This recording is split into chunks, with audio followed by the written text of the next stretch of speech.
বসু তুলমন দূর দূরান্ত থেকে যারা এই মুহূর্তে আমার ভিডিওটি দেখছো তাদের সকলকে আমার তরফ থেকে অনেক অনেক ভালোবাসা। একটু পরে আমার বের হতে হবে, মেয়েটাকে ওদের পাপার দায়িত্বে রেখে এসি। সকালের নাস্তা ওই মাঝে মধ্যে করি, আমাদের ঘরে সকালের নাস্তাটা কেউই খেতে চায় না। দুপুরের জন্য আবার রান্না করতে হবে। দরজা খুলে দেখি মহারানী কি অবস্থা করেছে, আর মহারানীর বাবার চরণে আমার শতকোটি প্রণাম।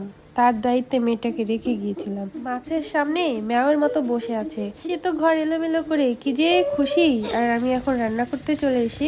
বিনোদনের আর শেষ নাই। হ্যাঁ, একদিকে ঘর গোছাচ্ছি, একদিকে রান্না করছি। এখন অনেকটা বেলা হয়ে গেছে, আর অবেলায় চা পান করলে আমার রাতের ঘুম হারিয়ে যায়। মহারানীর পাপার খাবার রেডি। ভগবানের সামনে যেমন খাবার নিবেদন করতে হয়, আমার হাজবেন্ডের সামনেও ঠিক তেমন ভাবে খাবার নিবেদন করতে হয়। মানে এই তোমার খাবার রেডি, আসো না আসো না আসো না, এই কথা বলতে বলতে আমার পাগল হয়ে যেতে হয়। তো বন্ধুরা, বিদায় রজনী, আজকের মতো এখানেই টাটা।